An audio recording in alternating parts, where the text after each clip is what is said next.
नमस्कार, के TV news में आपका स्वागत है। मैं हूं स्तुति और आइए एक नजर डालते हैं शहर की प्रमुख सुर्खियों पर।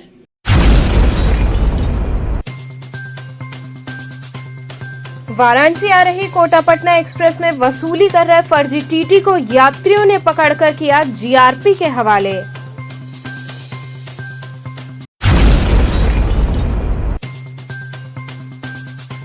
फीस वृद्धि को लेकर बीएचयू केंद्रीय कार्यालय पर धरनारत आइसा के छात्रों व सुरक्षा कर्मियों के बीच जमकर हुई धक्का मुक्की।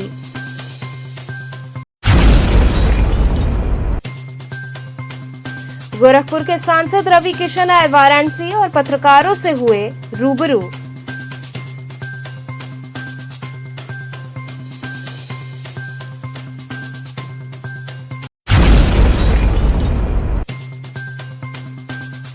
और धनतेरस से 4 दिनों तक स्वर्णमयी मां अन्नपूर्णा के दर्शन के संदर्भ में की गई प्रेस वार्ता। और अब खबरें विस्तार से। वाराणसी आ रही कोटा पटना एक्सप्रेस में वसूली कर रहे फर्जी टीटी को यात्रियों ने पकड़कर जीआरपी के हवाले कर दिया। कोटा से वाराणसी आ रही कोटा पटना एक्सप्रेस में सुल्तानपुर से आगे चलने पर एक फर्जी टीटी को यात्रियों ने धर दबोचा। फर्जी टीटी निहालगढ़ में जनरल बोगी में यात्रियों से अवैध वसूली कर रहा था, जिसके बाद यात्रियों ने शक के आधार पर परिचय पत्र मांगा। परिचय पत्र मांगे जाने पर फर्जी टीटी ने आनाकानी करना शुरू कर दिया, जिसके बाद यात्रियों ने उसे जबरन आई कार्ड दिखाने को कहा, जिसमें आई कार्ड देखने पर पता चला कि फर्जी IRCTC के रिबन में आधार कार्ड लगा वो अवैध वसूली कर रहा था, जिसके बाद यात्रियों ने अवैध वसूली करने वाले टिकट कलेक्टर को धर दबोचा। वाराणसी पहुंचने पर यात्रियों ने जीआरपी कैन को फर्जी टीटी को सौंप दिया। गिरफ्तार हुआ फर्जी टीटी खुद को मोहम्मद यूसुफ सुल्तानपुर का निवासी बता रहा है। ड्राइवरी लाइसेंस किसी और का है, ये नाम लिखा है मुशरफ खान। ये देखिए, और देखिए मोहम्मद यूसुफ, इसका ये ATM कार्ड है। और ये देखिए, ये भी एक ATM कार्ड है। और ये देखिए, ठीक है, हर्षित पांडे का ये है। हर्षित पांडे का ये कहाँ से आ गया? अब देखिए, ये सब सुल्तानगंज का इसका है। ये प्रॉपर इससे दिख रहा है सुल्तान। ड्रग्स रखा है इसमें। ये देखिए, ये पकड़ो, ये देखो ड्रग्स इसमें कैसे है। और उसको बोलिए ना, खोल के ये देखिए, उसको सामने बोलिए। ये देखिए ड्रग्स देखिए इसमें। ये देखिए, ये ड्रग्स है इसमें। मोहम्मद यूसुफ। कहाँ से आए हो? क्या कर रहे थे ट्रेन में? कुछ नहीं था, अटेंडेंट में मेरी ड्यूटी लगी थी। आनंद विहार से मैं आ रहा था, सदमावना से लखनऊ से लौटा था, हैदरगढ़ से यहाँ पे स्लीपर में। यात्रियों के साथ क्या, आपके साथ क्या हुआ है? सर, हमने किसी ने चढ़ाया इस पर गलती से, वो तो निकल गया। वो तुम क्या कर रहे थे साथ में? क्या कर रहे थे? उसने कहा कि ये एक आई कार्ड दिया मुझे ये पहनने के लिए सर। उसके बाद कहते बोला जाके टिकट चेक करो सबकी। अच्छा, तो फर्जी टीटी बने हो? ये आई कार्ड है, आधार कार्ड है। ये टीटी दिया है इसको, आधार कार्ड। क्या नाम है तुम्हारा? नाम क्या है? मोहम्मद यूसुफ। कहाँ रहते हो? कहाँ रहने वाले हो? सुल्तानपुर। कहाँ ये? और हम लोग आ रहे थे कोटा से RPSC का एग्जाम देकर के, तो रास्ते में सुल्तानपुर में मिला हम लोगों को। तो सुल्तानपुर के पहले ही नाहरगढ़ है, वहाँ पे मिला ये। और सबका टीटी चेक कर रहा था, तो ये भाई ने देखा तो इस ID कार्ड मांग लिया। तो ID कार्ड मांगा तो इसके पास तो अब ये सब पका गया, क्या करूँ क्या नहीं करूँ। तो हम लोग गए, वीडियो रिकॉर्डिंग पूरा किए, तो इसको पता किए तो देखे कि ये आधार कार्ड लेके सबके मांग रहा है, टिकट दिखाओ। तो आधार कार्ड अब इतना पर जब हम लोग इसका पूरा छानबीन करने लगे तो तब पर भी मुंह लड़ा रहा था। अब बोल रहा था कि मुझे भेजा गया है। वो बता रहा है कि अब बात कर लीजिए, आनंद विहार बात कर लीजिए, मुझे ये दिया गया वो दिया गया है। दारू सबसे बड़ी बात है कि शराब पी रखा था। इसका चेक किया तो इसके पास फर्जी बहुत कुछ निकल गया। तो इससे पता चल गया हम लोग कि ये एक नंबर का चोर है। आप लेकर आए हो? हाँ, हम सब लोग मिलके एक टीम है हम लोगों का, सारा दोस्त है 10 लोग, तो सब मिलके इसको रखे थे अपने पास में, बस लेकर के आए। हम लोग तो सोचे थे कि पटना में लेके जाएंगे। अच्छा, GRP का सपोर्ट करने जा रहे हैं आप? हाँ, GRP को उसको देंगे ना। ठीक। फीस वृद्धि को लेकर बीएचयू केंद्रीय कार्यालय पर धरनारत आइसा के छात्रों व सुरक्षा कर्मियों के बीच जमकर धक्का मुक्की हुई। काशी हिंदू विश्वविद्यालय स्थित केंद्रीय कार्यालय पर आइसा के छात्रों ने बढ़ी हुई फीस वृद्धि को लेकर जमकर धरना प्रदर्शन किया। छात्र जब केंद्रीय कार्यालय के अंदर जाना चाहे तो इस बीच सुरक्षा कर्मियों व छात्रों के बीच जमकर धक्का मुक्की हुई। छात्र धरना प्रदर्शन कर रहे थे और विश्वविद्यालय प्रशासन के विरुद्ध नारेबाजी कर रहे थे। इसी बीच कुछ छात्र कार्यालय के अंदर जाना चाहे, जिस पर सुरक्षा कर्मियों ने रोका और इसी बीच छात्रों और सुरक्षा कर्मियों के बीच जमकर धक्का मुक्की हुई। छात्रों का कहना था कि बीएचयू प्रशासन द्वारा विभिन्न कोर्सेज और हॉस्टल की फीस में 100 से लेकर 500% की बेतहाशा वृद्धि कर दी गई है। फीस वृद्धि का सीधा प्रभाव गरीब, दलित, आदिवासियों, महिलाओं और अल्पसंख्यकों तबके से आने वाले छात्र छात्राओं पर पड़ेगा, जो बड़ी मुश्किल से केंद्रीय विश्वविद्यालय में पढ़ने का अवसर पाते हैं। फीस वृद्धि का ये तुगलकी फरमान भाजपा सरकार द्वारा लाई गई नई शिक्षा नीति पर आधारित है, जिसमें सरकार द्वारा विश्वविद्यालयों को लोन दिए जाने की बात कही गई है। यानी अब सरकार विश्वविद्यालय को कर्ज देकर उनसे वसूली करेगी, जिसका परिणाम ये होगा कि विश्वविद्यालय के छात्रों की फीस बढ़ाकर विश्वविद्यालय की इमारतों और जमीनों का व्यवसायीकरण करके तथा उन्हें बेचकर उस लोन की भरपाई करनी पड़ेगी। छात्रों के विरोध को देखते हुए बीएचयू प्रशासन की ओर से एक भ्रामक बयान जारी करके ये भ्रम फैलाने की कोशिश की गई है कि बीएचयू में पढ़ने वाले छात्रों के लिए कोई फीस वृद्धि नहीं हुई है। लेकिन स्पष्ट है कि जो छात्र अभी स्नातक के बाद परास्नातक में दाखिला लेंगे या जो भी नए छात्र बीएचयू में आएंगे, उनको ये बढ़ी हुई फीस देनी पड़ेगी। हम लोग यहाँ पर 2 घंटे से बैठे हुए हैं, लेकिन अभी तक एक भी अधिकारी यहाँ पर नहीं आए हमारी बात को सुनने के लिए। हम लोग यहाँ पर धूप में आप देख सकते हैं बैठे हुए हैं। अंदर वही लोग, वही प्रोफेसर, वही प्रॉक्टर लोग मीटिंग कर रहे हैं, पेड़ की छाया के नीचे कुर्सी में बैठकर मीटिंग कर रहे हैं, चाय समोसा खा रहे हैं, और हम लोग यहाँ पर धूप में बैठे हुए हैं भूखे प्यासे। तो इधर आप देख सकते हैं कि कितनी हम लोगों की चिंता है, कितनी स्टूडेंट्स की इन लोग को चिंता है कि हमें चोटें भी दिए हैं ये लोग, और यहाँ पर जो हम धूप में बैठे हुए हैं ये लोग एक भी प्रशासन का आदमी कोई सुनवाई के लिए नहीं आए हैं। लेकिन हम लोग तब तक बैठे रहेंगे जब तक हम वाइस चांसलर से नहीं मिले, तो जब तक वाइस चांसलर हमसे मिलने नहीं आते हैं। किसी से बात नहीं हो पाई है? कोई अभी तक अधिकारी नहीं आए हैं। ये लोग सिर्फ भेजे हैं तो सिर्फ प्रॉक्टर को भेजे हैं, हमको रोकने के लिए भेजे हैं, पुलिस को भेजे हैं, हमें रोकने के लिए भेजे हैं। अधिकारी बात नहीं किया? नहीं, कोई अधिकारी नहीं आए। जैसा कि देख रहे हैं यहाँ पर जैसा कि यहाँ देख रहे हैं आप लोग, फीस वृद्धि के विरोध में लोग यहाँ पर आए हुए हैं, और ये फीस वृद्धि बिल्कुल रोकना चाहिए। यह पहले से ही इतिहास गवा रहा है, बीएचयू में पढ़ने के लिए पिछले दलित पिछड़े लोग वंचित रहे हैं, तो इस फीस वृद्धि को रोकना चाहिए और जहाँ तक संभव हो इसको आगे से आगे प्रधानमंत्री तक भी पहुँचना चाहिए इस बात को। किसी संबंधित अधिकारी से बात करने की या ज्ञापन देने की कोशिश की आपने? जी, हम लोग अपने विभाग में, जैसे अपने विभाग के एचओडी से बात किया, उन्होंने भी उस पर भी कोई कार्रवाई नहीं हुई। तो आज हम लोगों ने मिलकर एक प्लान बनाया कि आज वीसी ऑफिस का घेराव किया जाए, जिससे उनके कानों तक जूझेंगे। ज्ञापन आपने किसको दिया? हम लोगों ने अपने डीन को दिया, अपने एचओडी को दिया, उसके बाद हम लोग यहाँ पर आकर वीसी ऑफिस पर घेराव कर रहे हैं। उनसे क्या आश्वासन मिला? आश्वासन उन्होंने ये दिया है कि ये फीस वृद्धि नए छात्रों के लिए है, पुराने छात्रों के लिए नहीं है। तो हम कल को हम भी यहाँ से बैचलर से मास्टर डिग्री में जाएंगे तो हमारे भी फीस वृद्धि के चांसेस हैं। तो पुराने बच्चे भी जाकर नए कोर्सेज में दाखिला लेंगे, जिससे उनकी फीस वृद्धि होगी। तो कहीं ना कहीं ये लोगों को पिछड़े शिक्षा का हनन होते जा रहा है, तो इस पे ध्यान दिया जाए। कुछ कहना चाहेंगे चैनल पे? बस ये चैनल के माध्यम से ये कहना चाहेंगे कि जो यहाँ से निचले अधिकारी से लेकर ऊपर उच्च स्तर तक जो प्रधानमंत्री तक बैठे हैं, सभी तक ये बात पहुँचनी चाहिए कि शिक्षा को बेचे न, इसका बाजारीकरण न करें। शिक्षा एक हमारा मूलभूत अधिकार है जो छात्रों को लेकर रहना पड़ेगा। देखिए, लगातार कई महीनों से छात्र ज्ञापन कुलपति जी को दे चुके हैं इसी सेंट्रल ऑफिस में, लेकिन अब तक फीस वृद्धि को लेकर के कोई इनकी प्रतिक्रिया नहीं है।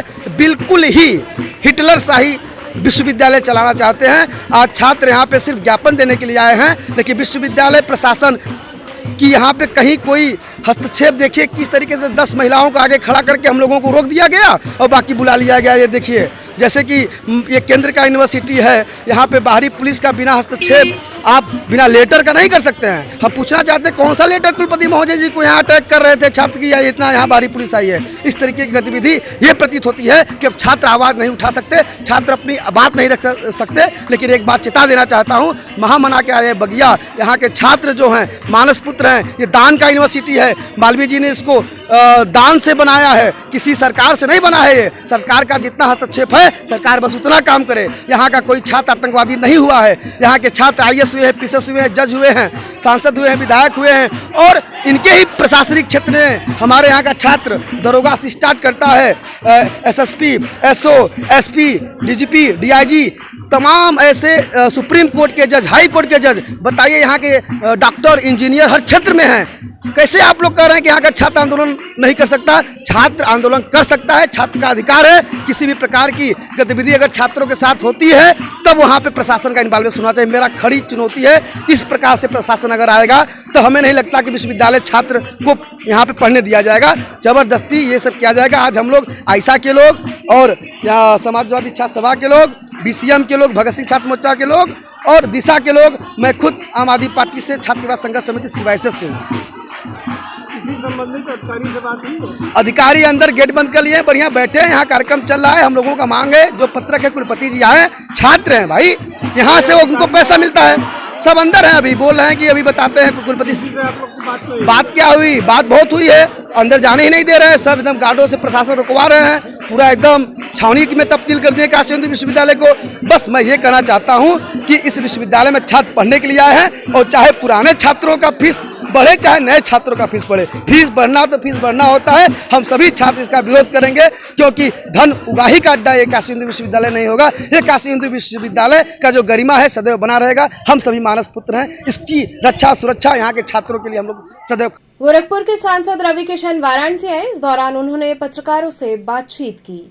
गोरखपुर के भाजपा सांसद रवि किशन गुरुवार को वाराणसी आए। इस दौरान उन्होंने कांग्रेस के नए अध्यक्ष मल्लिकार्जुन खड़गे को पोस्टर बताया। रवि किशन ने पत्रकारों से कहा कि मैं जानता हूं कि वो सिर्फ एक चेहरा है, रिमोट कंट्रोल 10 जनपद है।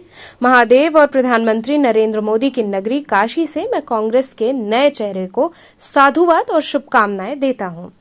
121 देशों के 2022 के ग्लोबल हंगर इंडेक्स में भारत की 107वीं रैंकिंग के सवाल पर सांसद रवि किशन ने कहा कि ये बदमाशी और साजिश है। 2.5 साल से 135 करोड़ लोगों को प्रधानमंत्री नरेंद्र मोदी की सरकार अनाज दे रही है। जब उनको पता लगा कि हमारी GDP का ग्रोथ 13.50% है तो हमें विश्व गुरु बनने से रोकने के लिए बहुत बड़ी साजिश रची गई।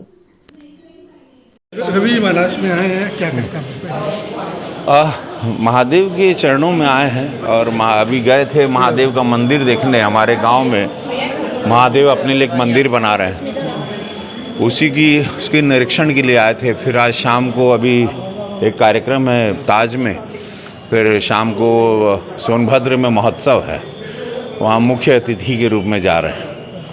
रवि जी कांग्रेस के राष्ट्रीय अध्यक्ष हुए हैं तो उनका क्या?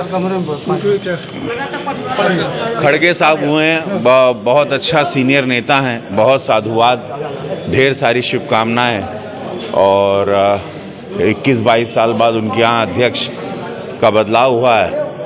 लेकिन सच मानो तो रिमोट कंट्रोल तो 10 जनपद में ही रहेगा, गांधी परिवार में रहेगा। तो ये चेहरे के रूप में आए हैं तो इनको शुभकामनाएं। जो जिस तरह से लगातार वहाँ कश्मीर में हमला हो रहा है उसमें क्या कहेंगे? चला हम आवा थे। जिस तरह कश्मीर में हमला हो रहा है उसमें क्या कहेंगे? अभी सब आ गए। छोटा सा लास्ट क्वेश्चन। धनतेरस से 4 दिनों तक स्वर्णमयी मां अन्नपूर्णा के दर्शन के संदर्भ में पत्रकार वार्ता कर जानकारी दी गई। श्री काशी विश्वनाथ मंदिर के निकट स्थित मां अन्नपूर्णा की स्वर्णमयी प्रतिमा के पट धनतेरस पर खुलेंगे। ये बहुत ही शुभकारी योग है।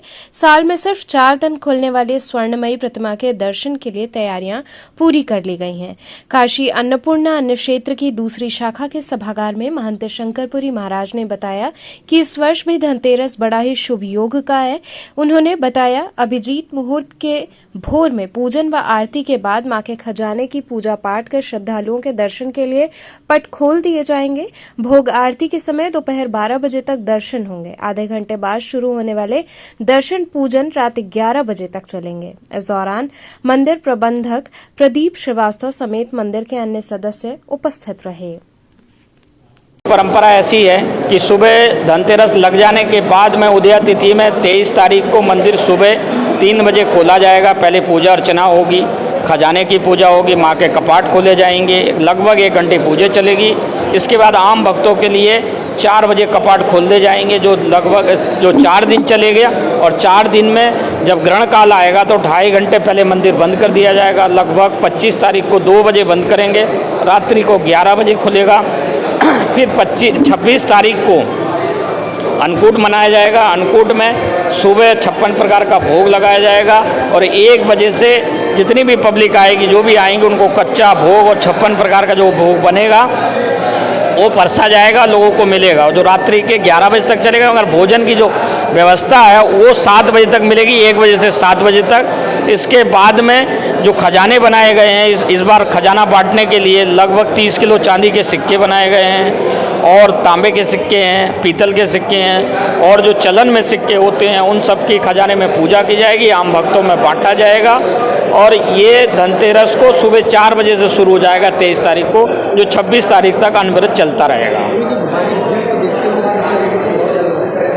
ये हमारी अधिकारियों के बीच में मीटिंग हुई है, तो जिसमें एक ही गेट है जिससे आना है। जो डुड़सी के पुल से तरफ से है वहाँ से पब्लिक निकलेगी, गुदौलिया से होते हुए लोग बांस फाटक से प्रवेश करेंगे और जो मैदागिन की तरफ से आएंगे वो भी आएंगे 4 नंबर गेट से होते हुए और सीधे आ जाएंगे बांस फाटक से वो भी प्रवेश मिलेगा और कालका गली से होते हुए लोग बाहर निकलेंगे। यहाँ रुकेंगे एक छोटे से ब्रेक के लिए, आप बने रहिए KTV के साथ।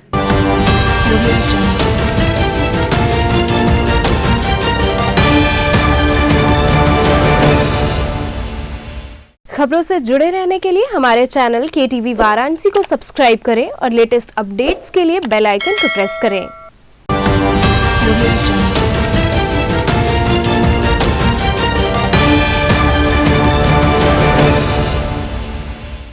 ब्रेक के बाद आपका स्वागत है। वाराणसी विकास भवन में अग्नि से बचाव हेतु कोई भी संसाधन दुरुस्त नहीं लगे हैं। वाराणसी विकास भवन में अग्नि से बचाव के लिए कोई संसाधन दुरुस्त नहीं लगे हुए हैं। अग्निशमन यंत्र 2017 में ही एक्सपायर हो चुके हैं। अधिकारी ने बजट का हवाला दिया। भवन में 24 कार्यालय में लगभग सैकड़ों लोग कार्यरत हैं, तो वहीं सैकड़ों जनता का आवागमन होता है। ऐसे में अगर कभी दुर्भाग्यवश घटना घटित हो जाती है तो किसी बड़े जनहानि से इनकार नहीं किया जा सकता है। ऐसा है कि जो पूर्व में फायर से संबंधित प्रकाशन के लिए लगा था वो इस समय कार्य नहीं कर रहा है और हम लोगों ने फायर डिपार्टमेंट को लिखा भी है और उनसे फ़ोन पर वार्ता भी की है कि इसके संबंध में एक डिटेल रिपोर्ट दे दें, जिससे कि उस एस्टीमेट में जो भी बजट की आवश्यकता होती है उसकी हम लोग डिमांड शासन स्तर से कर सकें और धनराशि प्राप्त होने के आधार पर प्राथमिकता में उस कार्य को हम लोग करा सकें। तो सर अगर हम बात करें कि जो फायर इंस्टीट्यूशन यहाँ पे लगे हुए थे उसमें सर ये देखा गया कि जो डेट थी वो 2017 में ही एक्सपायर कर गए। 2017 से 2022 5 साल तक गए थे। अगर इस बीच में अगर किसी प्रकार के टेस्टी हो जाती है, क्योंकि यहाँ पर सर अगर देखा जाए तो 24 कार्यालय विकास भवन में है। अगर कोई घटना अगर घट जाती है सर तो आखिर इसका जिम्मेवार कौन है? हाँ, ये बात सही है, लेकिन चूँकि अब उसके लिए बजट और उसके जो सर्वे रिपोर्ट है मिलने के बाद भी हम लोग कुछ कार्यवाही कर पाएंगे। और जैसे भी हम लोगों को ये रिपोर्ट मिल जाती है फायर डिपार्टमेंट से, हमने बात भी किया है उनसे, और मिलने के बाद हम लोग डिमांड करेंगे बजट की। तो सर क्या बजट का कारण हो सकता है कि जो अभी तक? हाँ, चूँकि उसको प्राथमिक रूप से कोई उसका अलग से बजट नहीं रहता है, उसके लिए सर्वे करके और बजट के लिए अलग से ही डिमांड होती है। सर बात करें किस तरह से आप लोगों को पता चला कि 2017 में ये एक्सपायरी हो चुका था और कल की डेट में सारे जितने भी इवेंट लगे हुए थे उसको उतार के रख दिया गया और अधिकारियों से बात करके आप लोग नहीं, अब हो सकता है काम नहीं करते रहे हो तो उनको हटा दिया गया हो, ये संभव है। लेकिन मेन ये है कि हम लोग उसकी सर्वे रिपोर्ट के लिए कोशिश कर रहे हैं कि जल्दी से जल्दी मिल जाए और उसके आधार पर हम लोग बजट की मांग कर लें और उसको ठीक करा दें। दीपावली पर्व के मद्देनजर मिट्टी के सामानों की दुकानें सज गई हैं। दीपावली का पर्व नजदीक है, ऐसे में बाजारों में रौनक काफी बढ़ गई है। वहीं बात की जाए मिट्टी से बने दिया और सजावटी सामानों की, तो इनकी भी मांग काफी बढ़ गई है। काशी के कुम्हार दीपावली पर मिट्टी के बर्तनों से अपनी चमक बिखेर रहे हैं। इन सामानों में सबसे अधिक मिट्टी के विभिन्न आकार के दिए, मूर्तियां, खिलौने, चौमुखी दीपक, घंटी इत्यादि की काफी बिक्री होती है।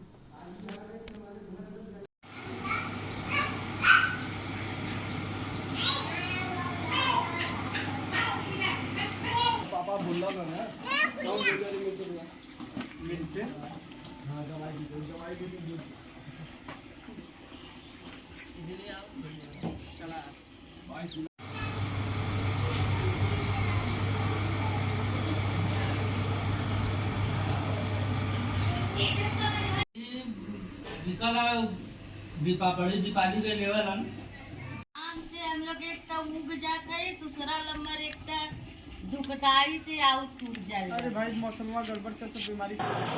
और इस बार दीपावली मिट्टी के बर्तनों की कितनी डिमांड है आपको? इस बार तो बहुत ज़्यादा डिमांड है। कौन कौन से दिए जो आकर्षण? और दिए है जो से कि सूती वाला दिया है, गढ़ने वाला दिया है, छोटी दियली है, सब चीज़ की डिमांड बहुत ज़्यादा है इस बार। और आप लोगों की मूलभूत समस्याएं क्या हैं? मूल समस्या यही है, बिजली की समस्या है। बिजली बहुत महंगा मिल रही है, इसीलिए सब बहुत समस्या है। कितने दिए निकालने खपत हो जाती होगी? कम से कम मेरे मान के चलिए करीब 1.5 से 2 लाख हम अपने घर से देते हैं बना कर। ये दिए आपके किन किन मार्केटों में जाते हैं? बनारस में जाती है, और वो जो काशी का मंदिर बना है उसमें जाता है, फिर वो गोरखपुर भेजते हैं। क्या बाबा के शहर में जाता है? क्या बाबा ने आप लोगों के ऊपर कभी ध्यान नहीं दिया इस विषय में? नहीं, बाबा तो ध्यान दिए हैं। बाबा के दरबार में भी जाता है, वहाँ अयोध्या में। क्या आप लोग भी यहाँ से अयोध्या के लिए भेजते हैं? नहीं, अगले साल गया था, मगर इस बार अभी तक मतलब कि आया नहीं है। इस बार भी मतलब कि अभी दीपावली पर जब देव दिवाली पड़ता है तो उसमें जाता है। बीएचयू एबीवीपी के छात्रों ने आंदोलन के क्रम में मशाल जुलूस निकाला। काशी हिंदू विश्वविद्यालय में हुई फीस वृद्धि के विरोध में अखिल भारतीय विद्यार्थी परिषद ने परिसर में मशाल जुलूस निकाला। काशी हिंदू विश्वविद्यालय में प्रशासन द्वारा विभिन्न कोर्स की फीस एवं छात्रावास की फीस में बढ़ोतरी की गई। उक्त फीस वृद्धि के निर्णय के विरुद्ध अखिल भारतीय विद्यार्थी परिषद पिछले कई दिनों से हर स्तर पर आंदोलन कर रहा है। विश्वविद्यालय प्रशासन द्वारा मांग न माने जाने की स्थिति में अनिश्चितकालीन आंदोलन किया जा रहा है। आंदोलन के 5वें दिन विश्वविद्यालय परिसर में आंदोलन स्थल डीएसडब्ल्यू कार्यालय से लंका तक वृहद मशाल जुलूस निकाला गया। इस दौरान सैकड़ों की संख्या में छात्र छात्राएं मौजूद रहे एवं फीस वृद्धि वापस लो के नारे लगाए। इस दौरान राष्ट्रीय मंत्री साक्षी सिंह, इकाई मंत्री पुनीत मिश्र, सौरभ राय, सम्यक जैन समेत सैकड़ों छात्र छात्राएं उपस्थित रहे।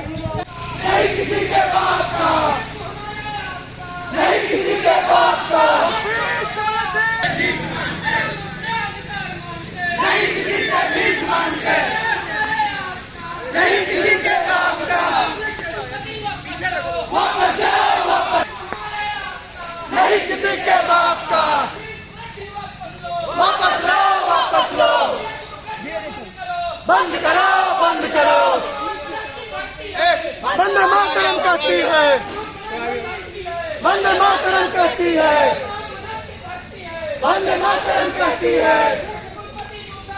मुर्दाबाद मुर्दाबाद मुर्दाबाद मुर्दाबाद। होश में आओ, होश में आओ, होश में आओ, होश में आओ, होश में आओ, होश में आओ। कहीं नहीं चलेगी, कहीं चलेगी नहीं चलेगी। देखिए डीएसडब्ल्यू से और ये लंका गेट तक जा रहा है छात्रों का मशाल जुलूस, जो अखिल भारतीय विद्यार्थी परिषद के नेतृत्व में निकाला गया है। क्या कारण है जो आज मशाल जुलूस आप लोग निकाले? विश्वविद्यालय में अनियमितता, जो फीस बढ़ती जा रही है, चाहे वो गेस्ट हाउसेस की फ़ीस हो या फिर मेस की चार्ज हो या हॉस्टल फीस हो, जिस तरह से बेतहाशा बढ़ रहे हैं, विश्वविद्यालय को बाजार बनाया जा चुका है, विश्वविद्यालय को एक माल की तरह देखा जा रहा है, उसके विरोध में अखिल भारतीय विद्यार्थी परिषद मशाल जुलूस निकाल रहा है। रामनगर प्रभु नारायण राजकीय इंटर कॉलेज में कंप्यूटर लैब का उद्घाटन हुआ। रामनगर स्थित प्रभु नारायण राजकीय इंटर कॉलेज में कंप्यूटर लैब का उद्घाटन किया गया। इस दौरान स्वयंसेवी संस्था द्वारा कंप्यूटर सिस्टम भी लगाए गए। कंप्यूटर लैब का उद्घाटन संयुक्त शिक्षा निदेशक डॉक्टर प्रदीप कुमार तथा जिला विद्यालय निरीक्षक डॉक्टर गिरीश सिंह, जिला विद्यालय निरीक्षक जयराम सिंह, सनबीम शिक्षण समूह के चेयरमैन दीपक मधोक द्वारा किया गया। इस अवसर पर राजकीय बालिका इंटर कॉलेज वाराणसी की प्रधानाचार्य निशा यादव, राजकीय बालिका इंटर कॉलेज के प्रधानाचार्य गीता उपस्थित रही। कार्यक्रम का संचालन कॉलेज के प्रधानाचार्य द्वारा किया गया तथा धन्यवाद ज्ञापन गीता भट्ट ने किया। इस मौके पर विद्यालय के समस्त छात्र छात्राएं व सदस्य उपस्थित रहे। मैं बताना चाहूँगी कि खुशी 12 राज्य में काम कर रहे हैं, एजुकेशन के ऊपर, बच्चों के डेवलपमेंट के ऊपर काम कर रहे हैं। तो हमारी ये एक पहल है वाराणसी में 5 स्कूलों को सपोर्ट करने के लिए, जहाँ पर स्वच्छ पानी की व्यवस्था, बच्चों के डिजिटलाइजेशन की व्यवस्था, कंप्यूटर एकेडमिक में सपोर्ट, स्पेशली यहाँ पर जो काउंसलर्स के थ्रू बच्चों को कोई अगर उनकी कोई मानसिक प्रॉब्लम है, बच्चों को कोई पढ़ाई में प्रॉब्लम है, सबको किस तरीके से हमारे काउंसलर सपोर्ट कर पाए और बच्चे अपनी लाइफ में, अपने जीवन में अच्छे तरीके से कर सकें। ये इसका एक उद्घाटन था यहाँ पर। ऐसे 5 स्कूल से वाराणसी में जहाँ पर हमारा सहयोग।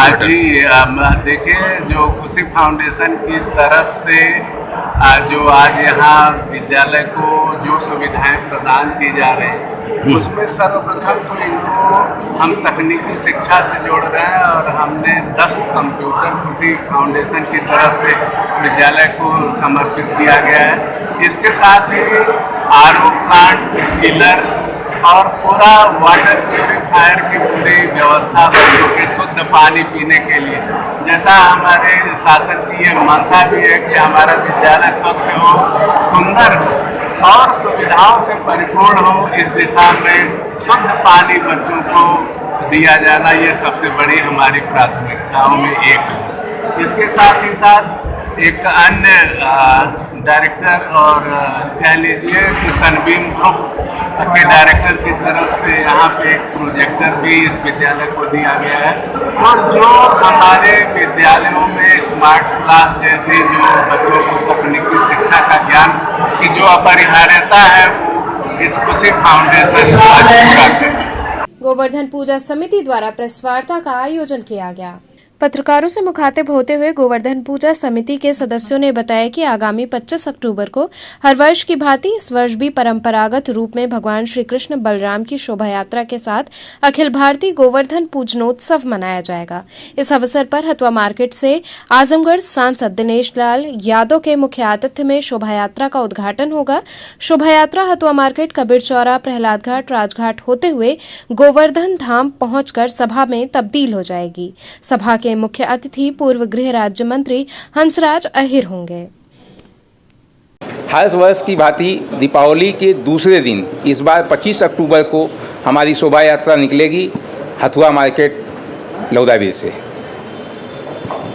हथुआ मार्केट लौदाबीर पर दिनेश लाल निरहुआ सांसद जी हमारी शोभा यात्रा का उद्घाटन करेंगे।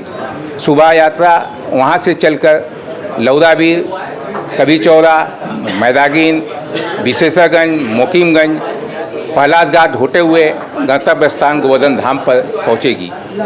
क्या खास होगा इस बार? इस बार हर वर्ष की झांकी तो रहेगी, कृष्ण बलराम की झांकी रहती है, मनरी होता है। खास इस बार छत्तीसगढ़ से यादव समाज के कलाकार अहिरऊ नृत्य, रौतारी नृत्य का कार्यक्रम करेंगे, जो इस बार आकर्षण का केंद्र रहेगा। शोभा यात्रा में तो इसकी गणना हम लोग नहीं बता सकते। आप देखते हैं हर साल की भांति इस बार भी ज़्यादा से ज़्यादा संख्या में होंगे, क्योंकि इस बार कोरोना काल नहीं है और काफ़ी वर्षों से ये चला आ रहा है। काफ़ी लोगों का इस शोभा यात्रा का इंतज़ार रहता है। पूरे समाज के लोग इकट्ठा होते हैं। एक बहुत बड़ा जश्न विजय पर्व की तरह मनाया जाता है, जैसे विजयादशमी पर विजय पर्व मनाया जाता है। कृष्ण इंद्र पर विजय किए थे, उसी तरह ये विजय पर्व के त्यौहार मनाया जाता है हमारे समाज में। क्या करने जा रहे हैं आप लोग? 25 अक्टूबर को हम लोग गोवर्धन पूजनोत्सव मना रहे हैं, जिसमें शोभा यात्रा हथुआ मार्केट लौराबेट से 12 बजे आजमगढ़ के सांसद माननीय दिनेश लाल निरहुआ जी द्वारा उद्घाटन होगा और उसके बाद शोभा यात्रा अपने तय मार्ग लहुरा बीर कबीर चौरा मैदागिन और विशेषरगंज मछुद्री होते हुए अपने गंतव्य स्थान गोवर्धन धाम पर पहुंचने के बाद सभा में परिवर्तित हो जाएगी। हम लोगों का 25 अक्टूबर दिन मंगलवार को गोवर्धन पूजनोत्सव मनाया जाएगा और उस दिन हथुआ मार्केट में माननीय सांसद आजमगढ़ दिनेश लाल यादव जी द्वारा जो है गोवर्धन पूजा का उद्घाटन किया जाएगा। उद्घाटन के बाद लौराबीर कबीर चौरा विशेश्वरगंज होते हुए खिड़किया घाट गोवर्धन धाम में पहुंच करके एक सभा में परिवर्तित हो जाएगी। 4 बजे हमारा जुलूस वहां शोभा यात्रा पहुंच करके कार्यक्रम को 1 घंटे के लिए स्थगित करके हम लोगों को ग्रहण के वजह से 1 घंटा वहां कार्यक्रम रोक करके हम लोग हरि कीर्तन करेंगे। उसके बाद हमारा कार्यक्रम चलेगा। विभिन्न क्षेत्रों में उस समय मुख्य अतिथि विशिष्ट अतिथि के द्वारा जो गोवर्धन श्री का पुरस्कार हर साल दिया जाता है परंपरागत, वो दिया जाएगा। उसके बाद जो है जो हमारे सहयोगी हैं, तमाम संस्थाएं हैं, उनको सम्मानित किया जाएगा, कलाकारों को। तो उसके बाद हमारा जो है कार्यक्रम समापन की ओर हुआ। तो चलते चलते पुनः एक नजर डालते हैं शहर की प्रमुख सुर्खियों पर।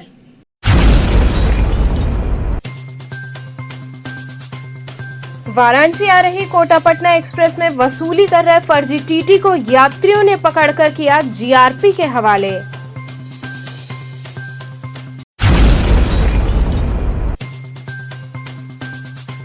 फीस वृद्धि को लेकर बीएचयू केंद्रीय कार्यालय पर धरनारत आइसा के छात्रों व सुरक्षा कर्मियों के बीच जमकर हुई धक्का मुक्की।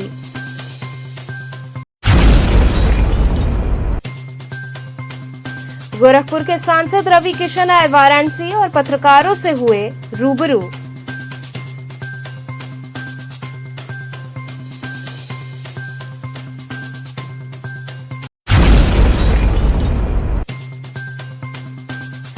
और धनतेरस से 4 दिनों तक स्वर्णमयी मां अन्नपूर्णा के दर्शन के संदर्भ में की गई प्रेस वार्ता। तो थे आज के समाचार। कल फिर होगी मुलाकात, तब तक के लिए नमस्कार।